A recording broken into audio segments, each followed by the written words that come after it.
नमस्कार मित्र. विद्या एज्युकेअर ह्या चॅनलवर आपलं स्वागत आहे.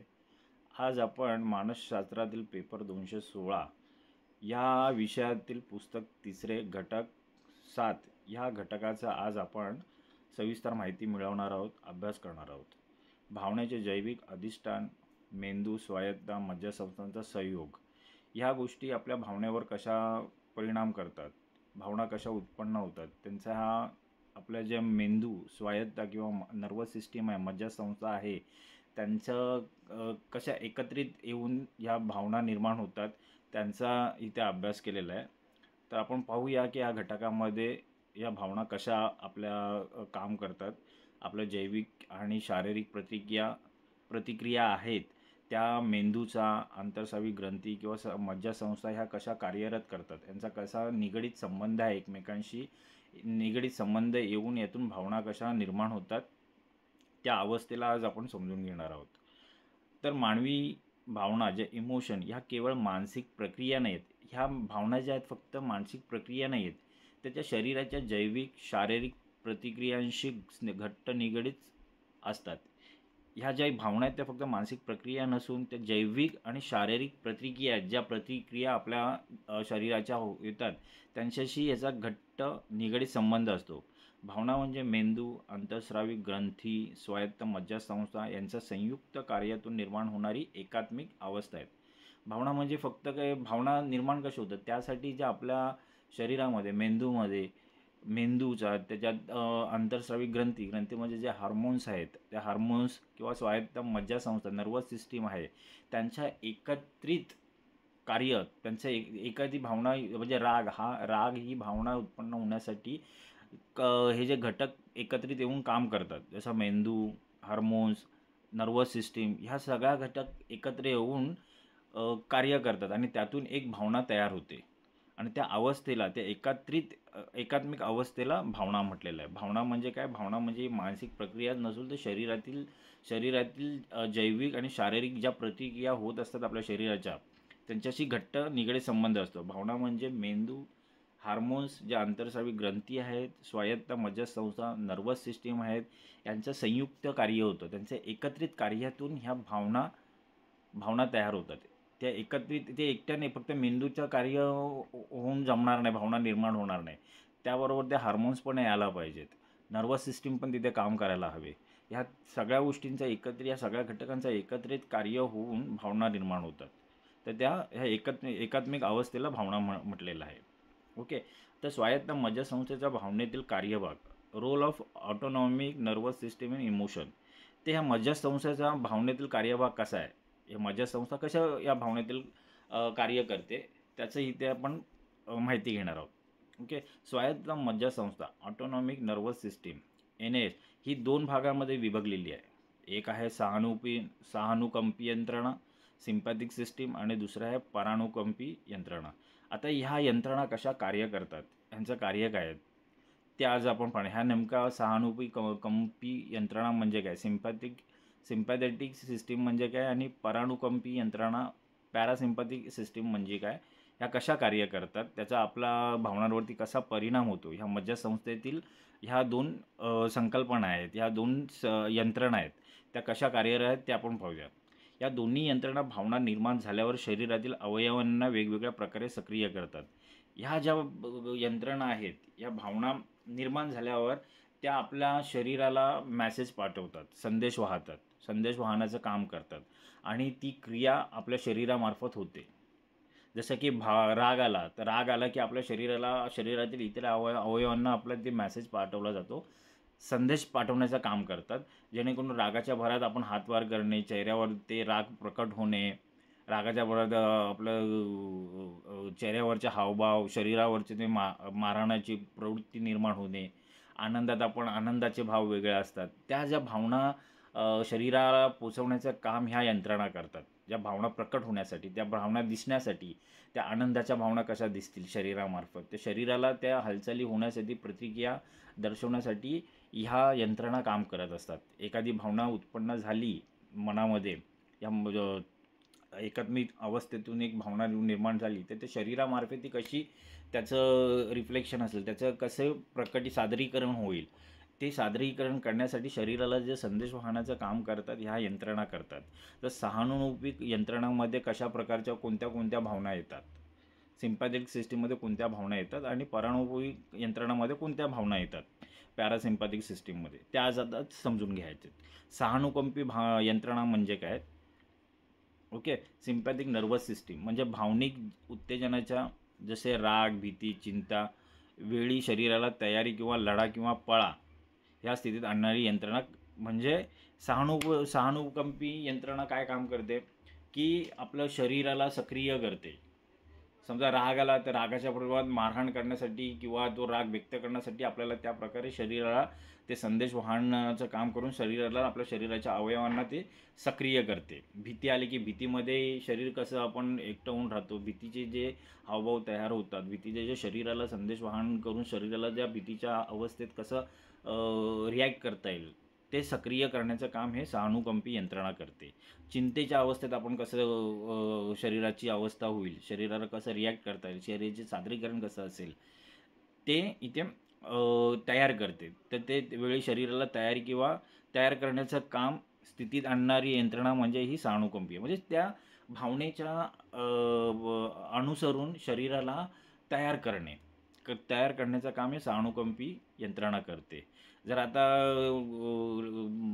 लढाईची वेळ आली असेल तर लढाईच्या वेळेत आपण थांबायचं की पळायचं, त्या स्थितीमध्ये आणण्याचं काम काय करते, त्याचा संदेश वाहण्याचं काम काय करते, ही यंत्रणा करते.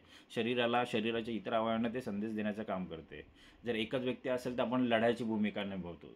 जर 10 लोक असतील तर तिथे पळायची भूमिका निभावतो. तिथे पळण्याची जी अवस्था आणण्याची, जे शरीराला सक्रिय करण्याचं काम ही यंत्रणा करते. सहानुकंपी यंत्रणा सिम्पॅथेटिक नर्वस सिस्टीम करते. आता ह्यात काय होतं, ह्या यंत्रणामध्ये हृदयाचे ठोके वाढतात, रक्तदाब वाढतो, श्वासोच्छ्वास जलद होतो, स्नायूंना अधिक ऊर्जा पुरवली जाते, विद्यार्थ्यांचा आकार वाढतो. ओके. तर पचनक्रिया मंदावते. म्हणजे की कधी अशी अवस्था येते, अशा अवस्थेमध्ये हे शरीराला सक्रिय करण्याच्या ह्याच्यामध्ये आपले हृदयाचे ठोके वाढणे, रक्तदाब वाढणे, श्वास जलद गतीने होणे, स्नायूंना अधिक ऊर्जा पुरवली जाते, पचनक्रिया मंद होते. ऑफकोर्स पचनक्रिया त्यावेळी थांबणार, पण ती एनर्जी आहे ती शरीराच्या इतर अवयवांना पुरवली जाते. ओके. ती ही यंत्रणा सहानुकंपी यंत्रणामध्ये शरीरामध्ये जास्त ऊर्जा निर्माण होते. मग त्यात ते लढायचं की पळायचं, म्हणजे त्या अवस्थेत कसं रिॲक्ट करेल शरीर, ते शरीराला सक्रिय करण्याचं काम ही यंत्रणा करते सहानुकंपी. उदाहरण, एखादा कुत्रा अचानक भुंकला तर आपण घाबरतो, तेव्हा शरीर सहानुकंपी यंत्रणेच्या प्रभावाने सज्ज होते. हे उदाहरण पहा. जेव्हा एखादा कुत्रा भुंकतो त्यावेळी आपल्याला भीती वाटते आणि आपण घाबरतो, आपल्या हृदयाचे ठोके वाढतात, आपलं शरीर एकटवून घेतो. ते जे शरीराला जी संदेश वाहनाच्या शरीराची जी सक्रिय परिस्थिती निर्माण करते, अवस्था निर्माण करणारी जी संस्था आहे, यंत्रणा आहे, ही सहानुकंपी यंत्रणा कार्य करत असते तिथे. पळण्याचं किंवा म्हणजे एनर्जी वाढणार, म्हणजे तिथे रिलॅक्स नाही, तिथे तुम्हाला उत्तेजित करण्याचं काम ही यंत्रणा करत असते. म्हणजे एखादा कुत्रा अचानक भुंकला तर आपण घाबरतो, तेव्हा शरीर सहानुकंपी यंत्रणेच्या प्रभावाने सज्ज होते. जी अवस्था आपली त्यावेळी तयार होते, त्यावेळी ही कंपी यंत्रणा आहे तिथे कार्य करत असते. आता परानुकंपी यंत्रणा म्हणजे काय? पॅरासिम्पॅथेटिक नर्वस सिस्टीम म्हणजे काय? भावनिक उत्तेजनानंतर शरीराला शांत आणि संतुलित स्थितीत आणणारी यंत्रणा म्हणजे परानुकंपी यंत्रणा होय, पॅरासिम्पॅथेटिक नर्वस सिस्टीम होय. जसे की सहानुकंपी यंत्रणा काय करते? शरीराला सक्रिय करते, तयार करते लढण्यासाठी, पळण्यासाठी, त्या परिस्थितीला, त्या भावनांना रिॲक्ट करण्यासाठी शरीराला तयार करते. मग ते झाल्यानंतर शरीराला शांत करण्याचं काम कोणती यंत्रणा करते? ते परानुकंपी यंत्रणा करते, पॅरासिम्पॅथेटिक नर्वस सिस्टीम करते. एक यंत्रणा आहे ती सहानुकंपी यंत्रणा शरीराला सक्रिय करते त्या परिस्थितीला सामोरे जाण्यासाठी, आणि त्या परिस्थितीतून बाहेर येण्यासाठी परानुकंपी यंत्रणा कार्य करते. म्हणजे कुत्र्याला घाबरल्यानंतर आपण जी आपली शरीराची जी अवस्था निर्माण करणारी जी यंत्रणा आहे ती सहानुकंपी यंत्रणा आहे. त्या सहानुकंपी यंत्रणामुळे ती शरीराची अवस्था तशी होते, उत्तेजना येते किंवा सक्रिय होते. आणि त्यानंतर मग कुत्रा गेल्यानंतर जे आपण नॉर्मल होतो, नॉर्मल स्थितीमध्ये आणण्याचं जे काम करतं ते काम करणारी यंत्रणा म्हणजे परानुकंपी यंत्रणा होय. ओके. परानुकंपी यंत्रणा कार्य करते. जसं की आपण शाळेमध्ये पहा, आता ह्या यंत्रणा जेव्हा कार्य करते तेव्हा काय काय होतं, हृदयाचे ठोके कमी होतात, श्वासोच्छ्वास नियमित होतो, पचनक्रिया पुन्हा सक्रिय होते, स्नायूंमध्ये स्थिथिलता येते. म्हणजे ही विपरीत कार्य करते. सहानुकंपनीच्या विपरीत परानुकंपी यंत्रणा कार्य करते. सहानुकंपनीमध्ये कसं शरीर सक्रिय होतं, उत्तेजना येते, हृदयाचे ठोके वाढतात, श्वासोच्छ्वास वाढतो, रक्तदाब वाढतो. ओके. संस्था कमी येते, मंदावते, स्नायूंमध्ये स्नायू बळावतात, अधिक ऊर्जा पुरवली जाते. त्याच्या विरुद्ध ज्यावेळी परिस्थिती नॉर्मल होते, शांत होते, त्यावेळी शांत होण्याचं काम ही परानुकंपी यंत्रणा करत असते. म्हणजे याच्या दोन्ही पण यंत्रणा ते एकामेकाविरोधात काम करत असतात. ओके. धोक्याची परिस्थिती संपल्यानंतर आपल्याला शांत किंवा आराम जाणवतं, हे परानुकंपी यंत्रणेचे कार्य आहे. ओके. मग पुढे आहे भावनाजन्य शारीरिक प्रतिक्रियांचे आकृतिबंध. आणीबाणी प्रतिक्रिया, इमर्जन्सी रिॲक्शन. ही प्रतिक्रिया तीव्र भावनिक परिस्थितीत निर्माण होते. या आणीबाणीची प्रक्रिया कधी निर्माण होते, जेव्हा तीव्र आणि भावनिक परिस्थिती येते तेव्हा राग, भीती, चिंता ह्या परिस्थितीत आणीबाणीची प्रतिक्रिया निर्माण होते.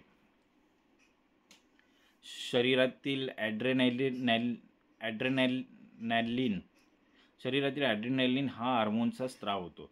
अशा आणीबाणीच्या प्रतिक्रियांमध्ये शरीरातील जो हार्मोन आहे ॲड्रेनॅलिन हार्मोनचा स्त्राव जास्त वाढतो.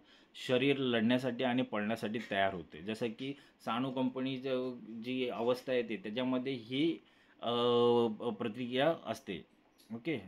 इथे सहानुकंपी यंत्रणा काम करत असते. त्यात कसं आणीबाणीची प्रतिक्रिया होते, त्यात कसं आपल्यामध्ये भीती, चिंता, राग, मग त्यात आपलं रक्तदाब वाढणे, ह्या सगळ्या गोष्टी होत असतात.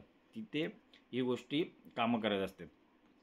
त्याच्यात हृदयाचे ठोके वाढणे, श्वास जलद होणे, घाम येणे, हातपाय थरथरणे, ह्या सगळ्या गोष्टी होतात. हे आत्ताच आपण सहानुकंपी यंत्रणेच्या रिलेटेड आहे.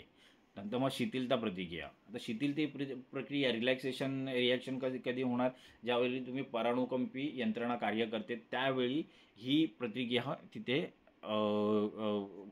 काम करते. भावनिक ताण संपल्यानंतर शरीर परत स्थिर अवस्थेत येते, ॲड्रेनॅलिनचे प्रमाण कमी होते, पॅरासिम्पॅथेटिक प्रणाली सक्रिय होते. मग अशा वेळी पॅरासिम्पॅथेटिक कार्य करत असते. परानुकंपी यंत्रणा इथे कार्य करतं, मन आणि शरीर शांत होते. तसं करून तुम्ही परीक्षेचं उदाहरण घ्याल. परीक्षेला बसल्यानंतर पेपर आल्यावर की आपल्या हृदयाचे ठोके वाढतात, आपल्याला चिंता वाटते, आपलं भीती निर्माण होते, पेपर कसा जाईल वगैरे वगैरे वगैरे. तिथे मग कोणती यंत्रणा कार्य करत असते, सिम्पॅथेटिक यंत्रणा कार्य करत असते. आणि ज्यावेळी तुम्ही पेपर चांगला जातो, लिहायला सुरुवात करता, एकामागोमाग एक उत्तर यायला लागतं, ज्यावेळी तुमचा पेपर चांगल्या प्रकारे सोडवला जातो आणि त्यावेळी तुमचं मन शांत होतं, भिंती निघून जाते, सगळं नॉर्मल होतात, हृदयाचे ठोके शांत होतात, तिथे कोणती यंत्रणा कार्य करत असते, परानुकंपी यंत्रणा, पॅरासिम्पॅथेटिक यंत्रणा कार्य करत असते. मध्ये तिथे प्रतिक्रिया कशी होते, शिथिलता होते, शांत होण्याचं कार्य होतं. आणि आणीबाणीमध्ये कसं प्रतिक्रिया वाढते, तिथे उत्तेजना वाढतात, तिथे शरीर सक्रिय होतं. आणि इथे ह्या यंत्रणेमध्ये शरीर शांत होण्याचं काम होतं. नंतर मेंदूच्या भावनेतील कार्यभाग, ब्रेन्स रोल इन इमोशन. आता मेंदूचा ह्या भावनांमध्ये कसाच कार्यभाग आहे, मेंदूचा काय भाग आहे, मेंदू कसा कार्य करतो, मेंदूचा काय सहभाग आहे या भावनामध्ये, इथे आता आपण जाणून घ्यायचं आहे. भावनांचे केंद्र म्हणजे लिंबिक यंत्रणा. आता एक लिंबिक यंत्रणा, भावनांचे केंद्र कुठे आहे, लिंबिक यंत्रणेशी केंद्रबिंदू आहे लिंबिक यंत्रणा असून ती मेंदूचे भागही सहकार्य करतात, इतर मेंदूचे भागही सहकार्य करतात. आता लिंबिक यंत्रणा आपण समजून घेऊया. ज्या भावना निर्माण होतात त्याचं केंद्रस्थान कोणतं आहे, लिंबिक यंत्रणा असून तिथे मेंदूचे काही भाग आहेत तेही सहकार्य करत असतात. आता ते मेंदूचे कोणते कोणते भाग आहेत ते इथे लिंबिक यंत्रणाला सहकार्य करतात ते पाहायचं. लिंबिक यंत्रणा काय पहिलं समजून घेऊया. ही मेंदूतील भावनांची प्रमुख नियंत्रण प्रणाली आहे. ही जी लिंबिक सिस्टीम आहे, लिंबिक यंत्रणा आहे, ही भावना कंट्रोल करण्याचं, नियंत्रण करण्याची प्रमुख प्रणाली आहे, म्हणजे सिस्टीम आहे, यंत्रणा आहे. मग ह्या यंत्रणेमध्ये मग ते सहानुकंपी यंत्रणा किंवा परानुकंपी यंत्रणा किंवा इतर कोणत्या यंत्रणा असतील त्या ह्या येणार. पण ही लिंबिक यंत्रणा काही या सगळ्यांचे केंद्रस्थान आहे. ही लिंबिक यंत्रणा सगळ्यांना कंट्रोल करते. ओके, मग ह्याचा मुख्य भाग म्हणजे लिंबिक यंत्रणा होय, भावनांना कंट्रोल करण्याचा, इमोशन्सना कंट्रोल करण्याचा. त्या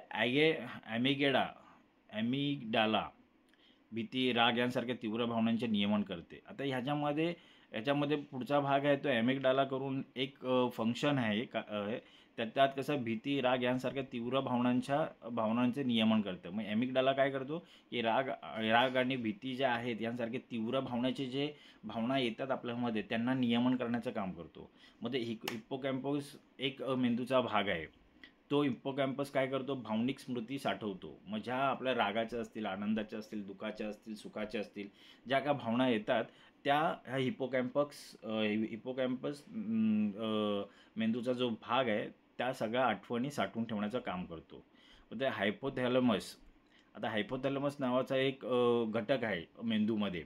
ओके, भाग आहे. त्या शरीराच्या जैविक प्रतिक्रिया नियंत्रित करतो. उदा घाम, हृदयगती. आता म्हणजे आपल्याला जो भीतीच्या वेळेस घाम फुटणे, हृदयाचे ठोके वाढणे, हृदयगती वाढणे, ह्या ज्या कोण नियंत्रण करत असतं, हायपोथॅलमस हा मेंदूचा जो भाग आहे हा कंट्रोल करत असतो, नियंत्रण करतो. हिप्पोकॅम्पस काय करतो, आपल्या ज्या आठवणी येतात, मग ते दुःखाच्या असू दे, सुखाच्या असू दे, रागाच्या असू दे, ह्या सगळ्या भावना ज्या आहेत, भावनिक स्मृती आहेत, भावनिक आठवणी आहेत, ह्या साठवण्याचं काम करतो. ॲमिगडाला काय करतं, आपल्याला भीती, राग, आनंद, दुःख ह्यासारख्या तीव्र भावनांचं नियमन करत असतं. आणि हायपोथॅलमस काय करतं, शरीराच्या जैविक प्रतिक्रिया नियंत्रित करते. घाम, हृदयाचे ठोके ह्या जे निघतं, आपलं जे उत्सर्जन होतं आपल्या शरीरातून, त्या ज्या हालचाली होत असतात, ज्या ज्या ज्या परिस्थितीत त्यांना नियंत्रण करण्याचं काम करतो हायपोथॅलमस हा मेंदूचा भाग काम करत असतो. उदाहरण, धोक्याची जाणीव होताच ॲमिगडाला सक्रिय होते. तर धोक्याची जाणीव झाली की मग तिथे घाम किंवा पळा किंवा सगळं शरीर सक्रिय होतं. मग तिथे ॲमिगडाला सक्रिय होते आणि शरीर सज्ज होतं पळण्यासाठी. म्हणजे याच्याबरोबर कोणती यंत्रणा काढून ते सहानुकंपी यंत्रणा इथे लागू होते. म्हणजे सहानुकंपी यंत्रणा इथे लागू होते. त्यात ॲमिगडाला हा मेंदूचा भाग जो आहे तो इथे सक्रिय होतो आणि शरीर सज्ज करतं पुढच्या गोष्टींना सामोरे जाण्यासाठी. ओके, जालमय उद्दीपन. तर पुढचा घटक आहे जालमय उद्दीपन यंत्रणा व उत्तेजना. ओके, आता जालमय उद्दीपन यंत्रणा व उत्तेजना काय हे समजा. Reticular activating system, RAS, reticular activating system काय आहे ते समजून घेऊया. ओके, मेंदूचा हा भाग संवेदनांवर, सेन्सेशनवर लक्ष केंद्रित करतो व जागरूकता निर्माण करतो. ओके, तो हा मेंदूचा एक भाग आहे. हा उत्तेजना निर्माण करण्याचा रेटिक्युलर ॲक्टिव्हेटिंग सिस्टीम म्हणजे उत्तेजना निर्माण करण्याचा जो सिस्टीम आहे, यंत्रणा आहे, हा मेंदूचा एक भाग जे आपल्या संवेदना आहेत, सेन्सेशन आहेत त्यावरती लक्ष केंद्रित करतो. जे आपण जाणून घेतो, सेन्सेशन करतो, संवेदना ज्या होतात आपल्याला त्याच्यावर हा लक्ष केंद्रित करत असतो आणि आपल्यामध्ये ती जागरूकता निर्माण करतो. जसं की कुत्रा आपल्याला दिसला, कुत्रा भुंकला की आपल्यामध्ये भीती निर्माण होते. ओके, मग भीती निर्माण झाली की आपलं शरीर सज्ज होतं, सहानुकंपनी तिथे काम करते, ॲमिगडाला तिथे काम करतो मेंदूचा भाग, आणि त्यातून मग आपल्याला जागरूकता येते की आपल्याला ते सावधगिरी येते आपल्यामध्ये, शरीरामध्ये. ओके, त्या कुत्र्यापासून पळायचं की त्याला सामोरे जायचं की आपलं शरीर सज्ज होतं, कोणत्या परिस्थितीत रिॲक्ट होण्याचं काम करतं, आपल्याला ते आपलं शरीर सज्ज करतं, जागरूकता निर्माण करते. जागरूकता निर्माण करण्याचं काम हे रेटिक्युलर ॲक्टिव्हेटिंग सिस्टीम करत असते. ओके, मग ह्यात कसं भावना निर्माण झाल्यावर चेतना वाढवणे, मेंदूला सतर्क ठेवणे, भावनिक उद्दीपनानंतर शरीराच्या प्रतिसादांचे नियमन करणे. ओके, म्हणजे हे उद्दीपन कसं काम करतं की कुत्र्याला पाहिलं की आपण त्याला लढा द्यायचं की पळायचं, शरीर आपल्यामध्ये जागरूकता निर्माण करते. भावना निर्माण झाल्यावर चेतना वाढवते. भावना निर्माण झाली घाबरण्याची किंवा लढायची, मग ते आपल्या चेतना वाढवण्याचं, मेंदूला सतर्क ठेवते. काय करायचं आहे, लढायचं की पळायचं आहे, ती मग त्या परिस्थितीत कसं रिॲक्ट करायचं आहे ती ही यंत्रणा काम करते, ही सिस्टम काम करते. मग भावनिक उद्दीपन झाल्यानंतर शरीराच्या प्रतिसाद जे होतात, रिॲक्ट करण्या शरीर जे प्रतिसाद करतं, रिॲक्ट करण्याचं काम करतं, त्यांना नियमन करण्याचं काम ही रेटिक्युलर ॲक्टिव्हेटिंग सिस्टीम, जालमय उद्दीपन यंत्रणा व उत्तेजना करत असते. ओके, मज्जालहरी, न्यूरल वेव्ज. तर भावनिक मज्जालहरी काय आहेत हे समजून घेऊया. की मज्जालहरी उत्तेजनेदरम्यान मेंदूतील मज्जालहरींची गती वाढते, जेव्हा आपण आपल्या शरीरामध्ये भावनिक उत्तेजना वाढतात, त्या दरम्यान मेंदूतील जे मज्जालहरी आहेत, ज्या वेव्हज आहेत, मेंदूमध्ये मज्जालहरी कार्यरत असतात.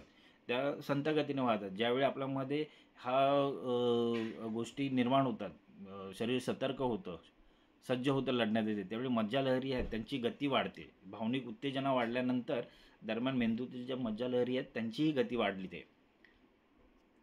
ओके. मग पुढे आहे उत्तेजना व निर्वर्तन. आता उत्तेजना आणि निर्वर्तन समजून घ्या. उत्तेजनामध्ये ॲरोसल भावनिक जागृत होते, भावना जागृत, उत्तेजनामध्ये भावना जागृत होते, निवर्तनमध्ये रिलॅक्सेशन होते, भावना शमते. म्हणजे ह्या गुणाशी निगडीत आहे, कंपी सिस्टीमशी निगडीत आहेत उत्तेजना, आणि निर्वर्तन रिलॅक्सेशन परानुकंपी यंत्रणाशी निगडीत, पॅरासिम्पॅथेटिक ह्या यंत्रणाशी निगडीत आहेत.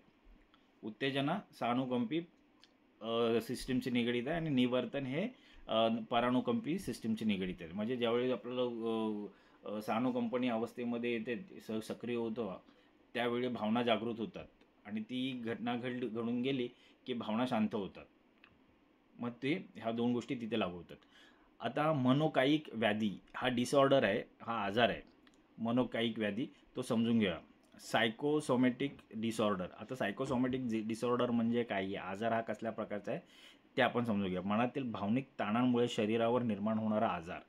अच्छा, ज्यावेळी आपण जास्त विचार करतो, आपल्या मनावरती जे भावनिक ताण येतो आणि त्या ताणामुळे शरीरावर जो निर्माण होणारा जो आजार निर्माण होतो, त्याला हा सायकोसोमॅटिक आजार म्हटलेला आहे. मग तुम्ही बघा, जास्त जे कधी आपण जास्त विचार करतो, जास्त विचार केल्यामुळे काय होतं, उद्या रक्तदाब जो आहे उच्च रक्तदाबाचं होतं, हायपरटेन्शन वाढतं जास्त विचारांमुळे, ओव्हर थिंकिंग म्हणतो. ओके. जास्त काळजी केली, जास्त चिंता केल्यानंतर पचनाचे विचार, अल्सर होतात. मग हे आजार कोणते कोणते होतात, हायपरटेन्शनमुळे रक्तदाब वाढतो, पचनाचे विकार होतात, डोकेदुखी, निद्रानाश. आपण कधी कधी रात्र झोपत नाही विचारांमुळे. मग ते मानसिक ताण, जे भावनिक ताण असतात मनावरती, जे भावनिक ताण येतो त्याच्यामुळे आपल्याला झोप लागत नाही, निद्रानाश होते. मग त्या निद्रानाशामुळे मग आपलं पचनक्रिया बिघडते, मग आपलं रक्तदाब वाढू लागतो. मग हे जे आहे ते सायकोसोमॅटिक डिसऑर्डरमुळे होतात, मनोकायिक व्याधीमुळे होतात, हृदयविकार होतो. मग हे जे आहे हे मनातील भावनिक ताणामुळे होतं. मग मनातील ज्या भावना आहेत त्या भावना कंट्रोल होणं फार गरजेचं आहे. जर सतत विचार करत राहाल फ्युचरचं किंवा शिक्षणाचं, नातेसंबंधांमधले जे आपण जास्त विचार करतो, ह्या ज्या गोष्टी आहेत त्या आपल्याला ह्या आजारास कारणीभूत ठरतात. पचनाचे विकार होतात, डोकेदुखी, निद्रानाश, हृदयविकार, रक्तदाब हे मनातील भावनिक ताणामुळे होत असतात. शरीरावरती त्याचे परिणाम होतात.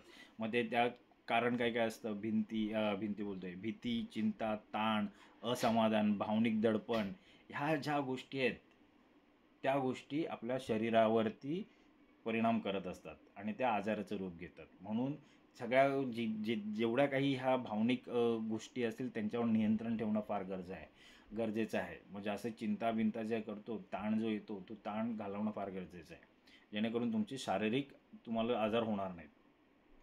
आता सारांश घ्या. हा घटक संपलेला आहे, तर आपण सारांश घेऊया. सारांशामध्ये काय, भावना ह्या केवळ मानसिक नसून जैविकदृष्ट्याही अत्यंत महत्त्वाच्या आहेत. भावना ह्या कशा फक्त मानसिक नाही आहेत, तर त्यांचा जैविक घटकांचा पण त्याच्यामध्ये समावेश होतो, कार्यभाग होतो. जसं की आपण म्हटलं मेंदूचा मज्जासंस्था, नंतर मग काही हार्मोन्स आहेत, मेंदूचे काही भाग आहेत ते पण कार्यरत असतात. फक्त काय भावना फक्त मानसिक नसेल तर मेंदूतील काही गोष्टी ज्या आहेत, काही भाग आहेत तेही कार्यरत असतात. त्यांची पण एकत्र संयुक्तरित्या कार्य करून एक अवस्था निर्माण होते, त्यातून ह्या भावना निर्माण होतात. म्हणून आणि त्या आपल्या शरीरावरती पण परिणाम करत असतात. तर हा फक्त मानसिक नसून तर जैविकदृष्ट्याही अत्यंत महत्त्वाचा आहे. तर त्या भावना तुम्ही पाहिलं की त्यातून मनोकायिक व्याधी निर्माण होऊ शकते. जर तुमचं भावनांवरती नियंत्रण नसेल व्यवस्थित, त्यांना कंट्रोल करत नसाल, तर त्या भावनिक ताणामुळे शरीरावरती परिणाम होऊन आजार पण होऊ शकतो. म्हणून भावना केवळ मानसिक नसून जैविकदृष्ट्याही अत्यंत महत्त्वाच्या असतात. स्वायत्त मज्जासंस्था शरीराच्या प्रतिक्रियांचे नियंत्रण करते. ओके. आता भावना निर्माण झाल्यानंतर शरीरावर जे प्रतिक्रिया सक्रिय होतात त्या नियंत्रण करण्याचं काम कोण करतं? मज्जासंस्था करत असते, स्वायत्त मज्जासंस्था. भावना तर निर्माण झाले, ते रिॲक्ट करण्याचं काम, शरीरामार्फत ते सादरीकरण करण्याचं काम, शरीराला जे संदेश वाहण्याचं काम कोण करतं? नियंत्रण कोण करायचं? मज्जासंस्था करत असते. आनंदाची भावना निर्माण झाली तर ती भावना दिसणार कशी? शरीराला त्याचं मॅसेज पाठवण्याचं काम, शरीरावरती नियंत्रण करण्याचं काम हे कोण करत असतं? मज्जासंस्था करत असते. मेंदूतील लिंबक प्रणाली भावना निर्माण आणि नियंत्रण करते. आता ही लिंबक प्रणाली जी आहे मेंदूतील, ही भावना निर्माण करण्यासाठी कारणीभूत आहे आणि ती नियंत्रण करण्यासाठी कारणीभूत आहे. इथून निर्माण होतात आणि त्याचे पुढचे घटक जे आहेत, सहानुकंपी व परानुकंपी आणि बाकीचे ते हिपोथॅम्पस आणि जे 2-3 घटक आपण पाहिले, कोणते? हिपोकॅम्पस आणि हिपोथॅलमस आणि ॲमिगडाला, ह्या ज्या मेंदूतील भाग आहेत ह्या नंतरच्या कार्य करतात. पण लिंबिक सिस्टीम आहे ही केंद्रस्थानी यंत्रणा आहे. हे भावना निर्माण पण करतात आणि नियंत्रण करण्याचं काम करते. ओके. RAS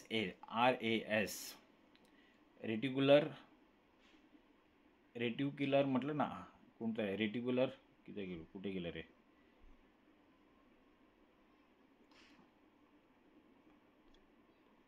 RAS आत्ताच आपण वाचलं ना, कुठे गेलं? RAS हे चेतना आणि सतर्कता वाढवते. भावनिक संतुलन राखल्यास शरीर आणि मन दोन्ही आरोग्यदायी ठरतात. मग ही आत्ताच वाचलं आपण ना. रेटिक्युलर ॲक्टिव्हिटी सिस्टीम, RAS, हा मेंदूचा संवेदनावरती लक्ष केंद्रित करण्याचा एक सिस्टीम आहे. ते ही जी सिस्टीम आहे ती आपल्या ही जी RAS सिस्टीम आहे, रेटिक्युलर ॲक्टिव्हिटी सिस्टीम, ती चेतना आणि सतर्कता वाढवते.